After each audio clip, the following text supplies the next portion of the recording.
I looked at my dad's bank account and saw nearly $600 million in it.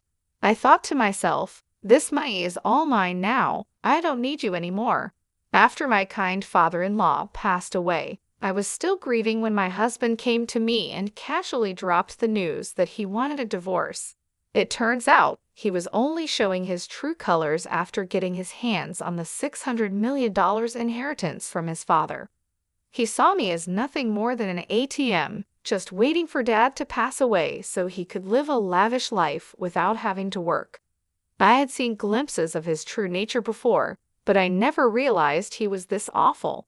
Before I knew it, I was clenching my fists, angry at myself for being fooled into this marriage. I could accept being deceived, but I couldn't stand him speaking badly about my kind father-in-law. Fine, I said, hand me those divorce papers. I snatched the papers from my husband, signed them quickly, and threw them back at him. All right, the rest is up to you, I told him. Yeah, leave it to me, he replied, smugly. He offered to send my belongings, and I walked past him, out of the living room, and left the house. I knew my husband would regret divorcing me. Sure enough, he called me later, panicking when I explained that the $600 million was just a fantasy. My name is Mary, I'm 45 years old, and I work in sales. My husband John is also 45, and he used to work in sales, but now stays at home. There's a story behind him becoming a homemaker, but to explain that, I should start with my first husband. This is my second marriage. My first husband died in a work accident 5 years ago, leaving me a widow. Between life insurance and severance pay, I received about $600,000. Since my first marriage happened later in my 33s, we didn't have any children. I inherited the money along with my ex-in-laws, but they told me, we're almost 82 years old and don't have much time left, so we don't need it. I couldn't accept that and decided to give the money to my ex-brother-in-law and his wife, who were living with my ex-in-laws. However, they also said, we don't need much since it was my brother's money. You should use it, so they only took a small portion of the money. In the end, after paying a significant amount in inheritance taxes, most of the money ended up with me. Combined with our savings and the fact that I had a job, I became fairly well off by the age of 41. But even with all that, sitting alone at home and looking at the numbers in my bank account, I felt empty. When I came home from work, no one was there, and no one ever would be. The bed beside me stayed perfectly made, just as it was before I went to sleep.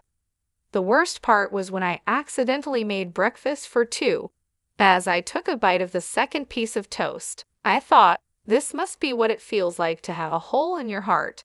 I really wanted to take some time off, but I had to keep working, so I went back to my job with this emptiness inside me, constantly feeling a sense of void. I desperately wanted someone, anyone, to listen to me, and that someone turned out to be my current husband. When I told him about my husband passing away and how I had to take some time off because of it, he said, I'm sorry for any inconvenience. I quickly replied, No, it was no inconvenience at all. Besides, your husband was a lucky man to have someone who cared for him so much. I'm sure he was very happy. He then shared a bit about himself, saying, as for me, I'm terrible at relationships. Even when I do date someone, I get dumped quickly. I know it's because of my careless personality, but it seems hard to change who you are. My husband and I were business acquaintances before we got to know each other better. I knew he was a cheerful person, so when I visited his company, I ended up telling him everything. Normally, anyone would find such a dark and heavy story off-putting, but he listened quietly and then cheered me up with some light-hearted jokes. His words and smile seemed to fill a bit of the hole in my heart. He continued to listen to my stories, and we started meeting outside of work. One day, while we were talking, I accidentally dropped a receipt, and he jokingly said, Wow, my wallet is twice as thick with coins. You dropped a receipt, and we both laughed. I need to organize it, but it's such a hassle. When he tried to pay at a store, receipts started falling out as he pulled out some cash. I picked up the receipts and handed them back to him, and he stuffed them back into his wallet, complaining about the coins. It seemed like the receipts were also making his wallet bulky. "You're like a kid, John," I teased. "What? I'm 45, you know," he replied. Just as he said, he was a bit careless, but watching him, I felt the hole in my heart slowly start to close. We kept meeting privately, and a year later, he told me he had feelings for me. It had only been a year since my previous husband passed away, so I was torn, but I felt like my late husband was telling me, "Don't stay stuck, move forward." So I decided to start dating John. People around us had their opinions, but making that important decision helped me begin to heal. However, just a month later, John gave me an even bigger concern and asked me to make an incredibly important decision. Shouldn't we get married? Given our age, it's better to decide sooner rather than later. This time, I couldn't hear my late husband's voice guiding me. It felt like he was telling me to trust my own intuition and keep moving forward, so I decided to marry John. "Okay, let's get married," I said, surprising even myself with how quickly I made that decision. It was likely John's personality rubbing off on me. I started to think that a bit of carelessness wasn't so bad if it made me more positive. At the same time, I learned from John that too much carelessness could be problematic. "Wait, live with your dad?" I asked. "Yeah, just recently, he got sick and needs help with daily living. He kept working past 73, thinking he was still young, and now this happened." "What about your mom? Is she helping him?" "Huh, didn't I mention it? My mom's not around. My parents divorced when I was young, and I haven't seen her since. This is the first I'm hearing of it. Sorry, don't be mad, but it's a heavy topic to bring up when we weren't sure about getting married yet, right? I figured I'd tell you later. Even if you put off talking about living together, you could have told me about your parents. I would have known that living together might be an option." "Well, let's not sweat the small stuff. Just meet my dad and then decide if you're okay with living together. And if I say I can't live with him, we'll figure it out then," John said with a smile, but I couldn't smile back. "I'm not planning to say I don't want to marry you just because I don't want to live together. I just wish he had told me the important things earlier. I thought being careless wasn't so bad, but now I see it's not a good thing after all." In the end, I agreed to meet his father, as John suggested. Then I began to understand what he meant by small stuff. "Your house is pretty big," I said. "Just a bit. It's just me and Dad, so we have some extra rooms. If you move in, you can use any of the spare rooms," John replied. I was about to meet his dad for the first time, so I was a little nervous. Ignoring my feelings, John opened the gate and walked towards the front door.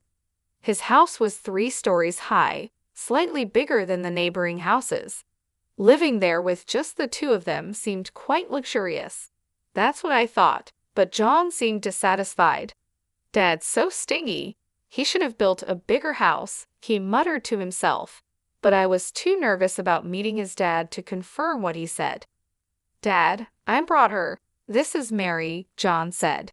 "Nice to meet you," I said. "Sorry to greet you from bed. It's been hard to move lately," his dad replied. "Please don't strain yourself," I said.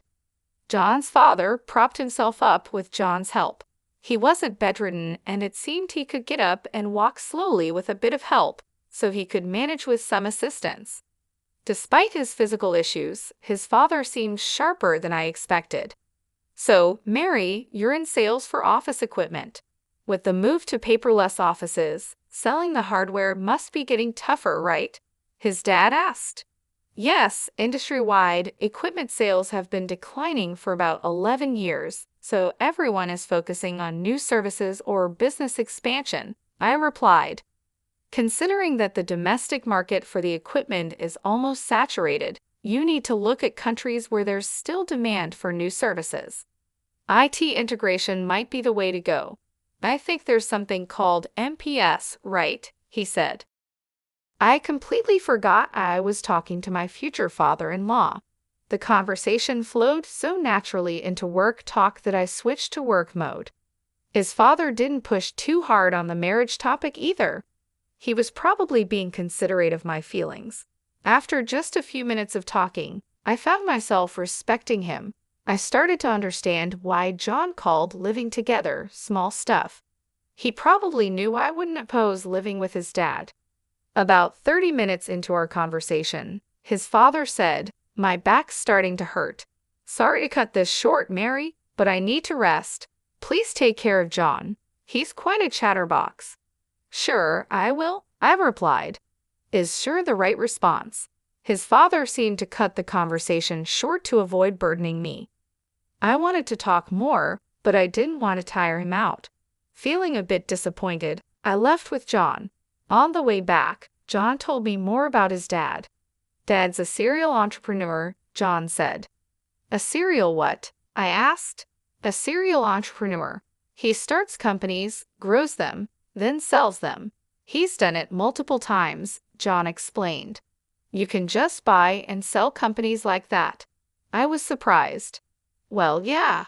Selling one company involves millions of dollars. Starting and growing a company also needs a lot of money, so the sale isn't all profit. But still, Dad's pretty well off. He just doesn't like to spend. He could build a mansion that would make jaws drop, but he doesn't," John said. "Don't you know much about his work?" I asked. "He doesn't talk much about work or money. He never hired me for his companies or taught me how to make money. Living at home is the only way he spoils me. If he's got so much money, he could spoil me a little more, don't you think?" John replied. "Your dad probably has his reasons," I said. It seemed his father was quite an impressive person. It made sense that John might feel overshadowed by him. Given how incredible his father is, John probably got compared to him a lot, so it's understandable that he'd have some complaints. "By the way, why did your mom leave? Your dad seems so kind. It's hard to imagine their marriage not working out," I asked. "Mom spent a lot and wanted an easy life. After the divorce, people only came after Dad's money, so he decided never to marry again. He focused on work instead. With that much money, he could have spent a bit, don't you think?" John answered. "I don't believe in spending money just because you have it," I said. From what John told me, it seemed his mom relied on his father's money, so I couldn't agree with John on this point. But I think his words came from feeling inadequate compared to his father. Later, I talked with John about living with his father. His father currently relies on John for help and also gets assistance from a home helper when John is at work. I thought my husband and I would continue working while getting help from a home assistant to take care of my father-in-law. However, John surprised me with a different idea. "I want to quit my job and take care of Dad," John said. "What? Quit your job?" I was shocked. Dad's such an incredible person, right? I feel like I haven't done anything for him all this time, so from now on, I want to support him without relying on a caregiver. "I'll be like a homemaker," John explained. "I'll take care of the house too," John said. "Are you sure you won't regret quitting your job?" I asked. "I'd regret not doing anything for Dad more. I can go back to work after he's gone," he replied with a small smile. "That joke isn't funny," I said, feeling worried. I thought my husband might resent his father, but it turned out that wasn't the case. Despite everything, he really cared for his dad. "If you're going to be a homemaker, you better handle the housework properly," I warned. "Leave it to me," John said, puffing out his chest confidently. Since my father-in-law would cover his own expenses and my income would be enough for the two of us, I decided to leave the housework to my husband. When we got married and started living together, everything went as planned. I worked and John took care of the house. He managed the chores, handled the finances, and supported his dad. When I tried to help, he would say, "You're tired from work. I'll handle the house stuff. You rest." My father-in-law remained kind and shared many valuable stories with me. Our second marriage was going well. However, I noticed that my father-in-law would sometimes frown when he saw John doing housework. A month after we started living together, John began slacking off with the house chores. "You're sleeping on the couch again. You've been there all day, haven't you?" I asked. "No way. I went to the fridge when I was thirsty and to the bathroom too," John said, trying to defend himself. "That's not what I mean. What about dinner? Did you go grocery shopping?" I asked. "Dinner's ready. Don't worry," he replied. I glanced at the kitchen, but there was no sign of any cooking. All I saw was an empty container on the dining table. It was clear he had been lazy all day. From this, I realized what John meant by "dinner's ready." Perfect timing. The intercom rang, and John grabbed his wallet and headed to the door. I was too stunned to say anything. John had only handled the housework diligently for the first 3 weeks. After that, he gradually stopped doing anything, and I ended up cooking, cleaning, and doing the laundry. It's typical for someone with a careless personality to start strong and then quickly slack off. Caught up in the excitement of getting married, I hadn't foreseen this. My father-in-law, on the other hand, must have predicted it early on, which is why he frowned when he saw John doing housework. As my husband began to shirk his duties, my father-in-law started apologizing to me, saying, "That boy is so careless." "I'm really sorry, Mary. I hoped he'd become more responsible after getting married, but it seems he's just causing you trouble. If he becomes a burden, feel free to kick him out." "I wouldn't do that. Really, it's okay. I'm sorry. I've tried to correct him, but he's just, well, you know." "It's okay. But he isn't neglecting to help you, right?" I asked. "No, he does help me, at least a little," I replied, noticing a slight change in my father-in-law's expression. It was clear that John wasn't completely ignoring his father, but he also wasn't doing a third job. Still, my father-in-law was probably downplaying the situation to avoid any conflicts between us. "I'm sorry," I said. "No, Mary, you don't need to apologize," my father-in-law replied. With just one word, sorry, he seemed to understand what I was feeling. We both apologized, and there was a bit of awkwardness between us. To break the tension, my father-in-law quickly changed the subject with a brighter tone. "Oh, I'm doing some end-of-life planning and need your help. I'm not confident in John handling it." "End-of-life planning? It's not as negative as it sounds. I just want to avoid any trouble later." "Got it. If there's anything I can do, I'd be happy to help." Talking about John made us both cautious, so we ended up avoiding discussions about him and housework. It was an uncomfortable way of being considerate, but there were also thoughtful gestures that made me happy. "Is there anything inconvenient at home?" my father-in-law asked. "Not really, but the bathroom could use some fixing. I had just wanted the water heater checked," I said, but my casual comment turned into something much bigger. "Wait, what's this?" I exclaimed when I saw the changes. My father-in-law had contacted a contractor he knew, and they completely renovated the bathroom. Not only were the tub and shower replaced, but the walls and floors were redone with special coatings to resist grime, and the drain was redesigned to make cleaning easier. They even installed a bath lift to help my father-in-law get in and out easily. "Now I can enjoy a nice clean bath, and it's easier for me to get in and out," he said. It was an extravagant use of money, and this happened a few times where a small request turned into a huge upgrade. I learned not to ask my father-in-law for small favors lightly, yet my husband still called him stingy. I couldn't understand how John could see it that way, given how generously his father spent money. Out of curiosity, I asked my father-in-law about his most extravagant spending. "What's the most luxurious thing you've ever done?" I asked. "I started a seafood company in Germany, built the office and the factory from scratch. That cost a fortune." "A company in Germany? That's impressive, but it was work, right?" "Well, yes and no. I did it because I wanted to, so it was more like a hobby." "Why seafood in Germany? Was it because it was profitable?" "No, I had no knowledge or connections and didn't think about profits. Germany exports a lot of seafood, and we import a lot of it. I love seafood, so I thought I could make money and eat all the food I wanted, he said, looking happier than I'd ever seen him. He must have really enjoyed that time, but if he just wanted seafood, he could have bought as much as he wanted. Starting a company overseas seemed extravagant. Do all successful people think this way? It's a world far beyond the understanding of an ordinary person like me. It made me realize that my father-in-law wasn't stingy. He was just careful about when and where to spend money. My husband just didn't understand that. One day, my husband burst into David's room and vented his frustration at both of us. You listened to Mary's requests, but not mine. Are you talking about the bathroom? You use it too, right?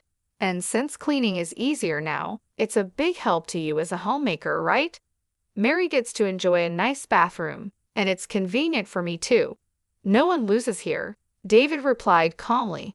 My husband clicked his tongue loudly and stormed out, slamming the door behind him.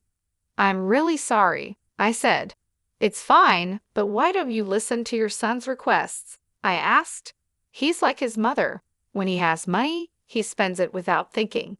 Even with a lot of money, you need to understand its value and how to use it wisely. I've tried teaching him that many times, but he's still the same, David said, his expression turning somber. Since that day, my husband had become even more neglectful. Not only did he stop doing anything around the house, but he started causing unnecessary trouble. Whose motorcycle is that outside? Did you buy it? No one else's motorcycle would be here. I yelled at my husband as soon as I got home from work, but he just polished an expensive-looking golf club in the living room without even looking at me. My husband had stopped doing housework and started buying whatever he wanted. I wouldn't complain if he was spending his own money, but he was using my bank account without permission. You get your requests granted by Dad. Let me have a bit of luxury too, he said, trying to justify his actions. He had been diligent as a homemaker at first, and I hadn't seen this lazy side of him before we got married. It seemed he had been hiding his true self before marriage. I was completely fooled. When we got married, I told my husband, if my salary isn't enough for our living expenses, feel free to use the money in my account. I took back my bank book so he couldn't use the money without my permission. When I checked it, I saw he had spent around $50,000 in just 3 weeks. It was an expensive lesson that I couldn't trust him. Naturally, I thought about divorcing him, but I didn't want to leave my father-in-law in his care, so I erased divorce from my list of options. My husband seemed to sense that I wouldn't divorce him and became even more arrogant.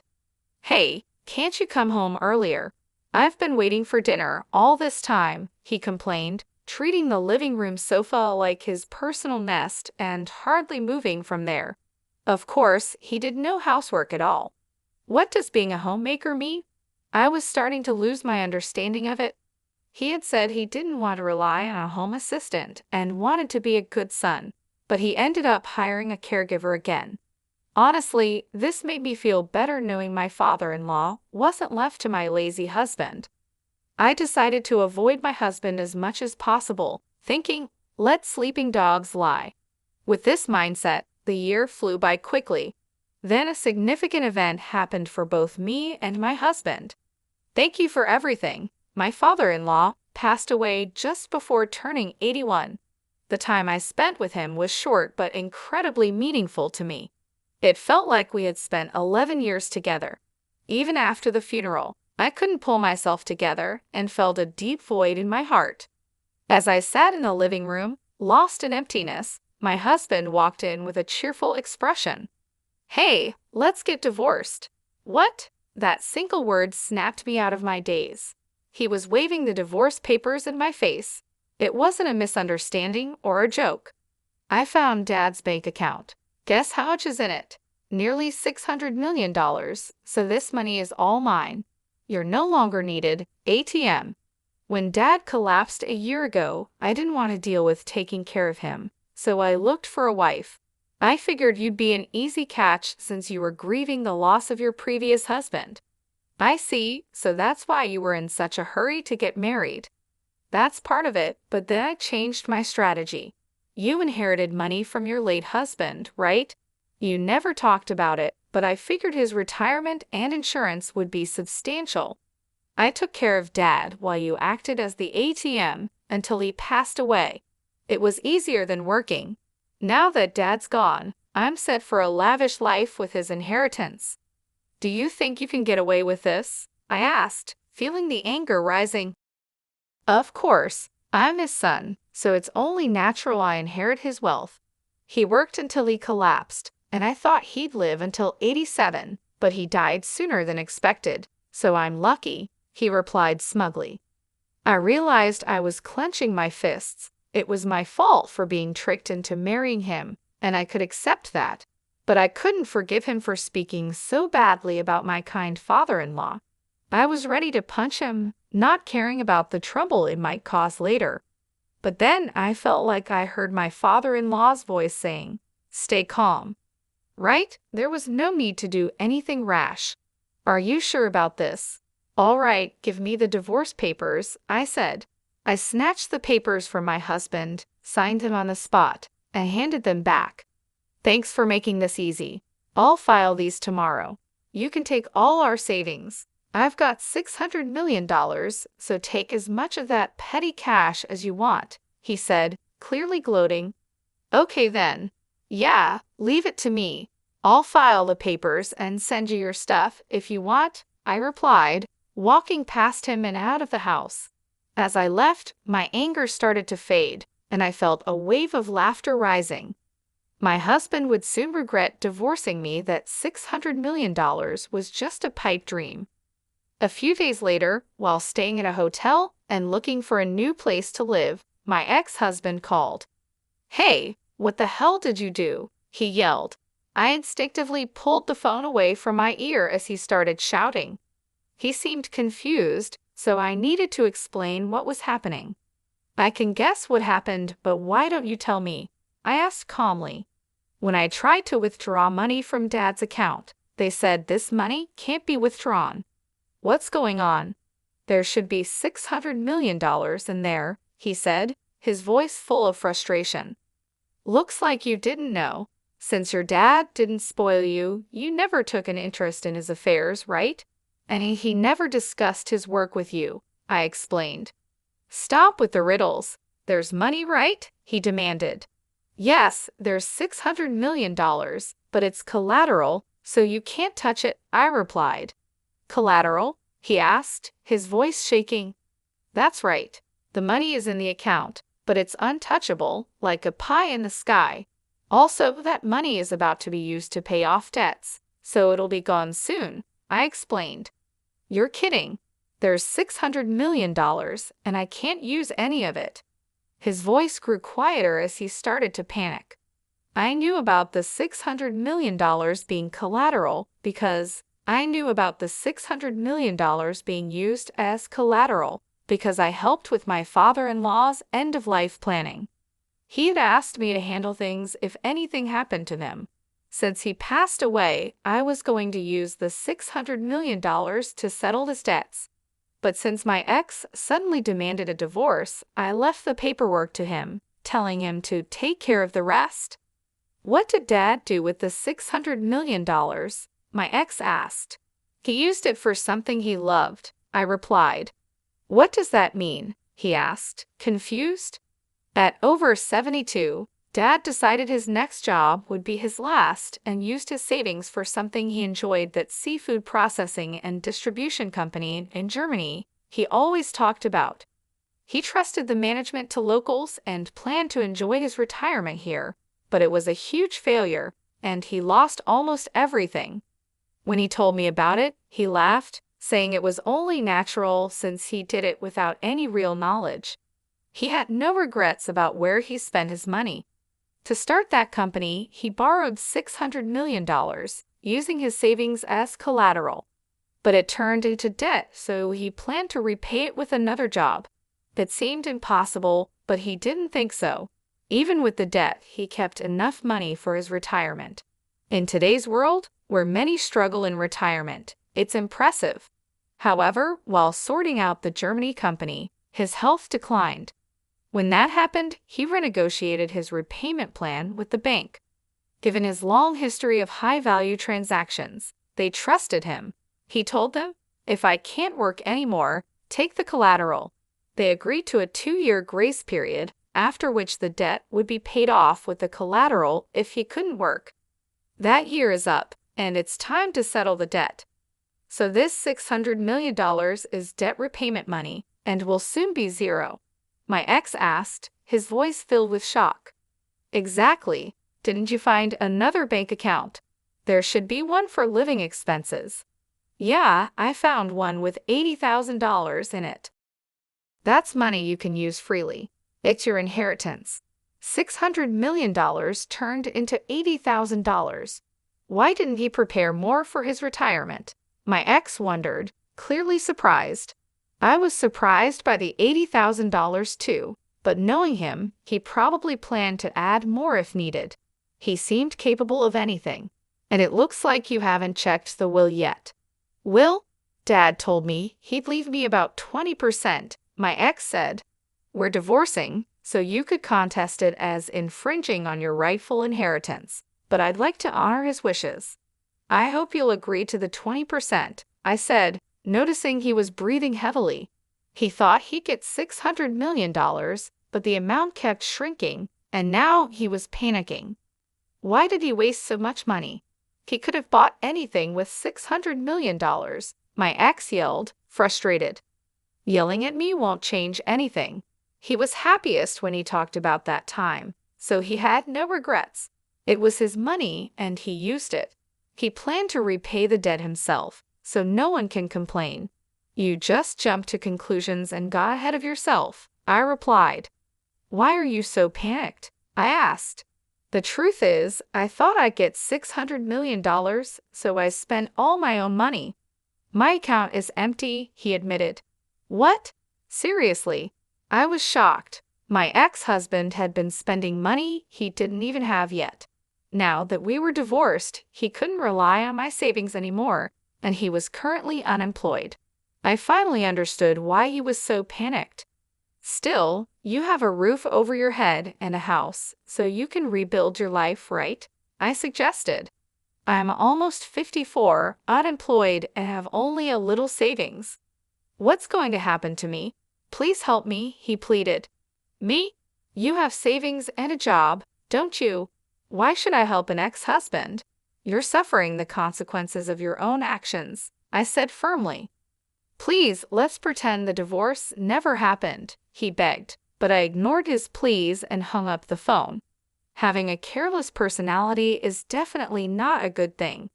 With that thought, I went back to looking at property listings. Surprisingly, my ex-husband did follow through with the will and gave me $40,000 from my father-in-law's inheritance.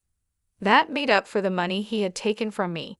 He probably thought it was too much trouble to fuss over $40,000 after dealing with the $600 million situation. He also apparently started working in sales again, but he didn't seem to be taking it seriously. The shock of not getting the $600 million affected his motivation, leading to frequent mistakes. After a month of struggling under the scolding of younger supervisors, he saw his paycheck and lost motivation, comparing it to the $600 million he missed out on. He quit after just a month and is now a part-time worker, barely making enough to get by. But with that, his savings of $600,000 won't increase. In fact, it'll probably decrease. I wonder if he's thinking about his retirement? Well, whatever trouble he gets into now is not my concern. There's no ATM for him anymore. He'll have to work hard. I rented a small condo and started living on my own. I put the $40,000 from my father-in-law into my bank account. I consider it a kind of talisman, so I don't plan on spending it. Seeing it in the account feels like I'm carrying a bit of my father-in-law's work spirit with me, which motivates me. Today, I'll draw strength from him and do my best at work.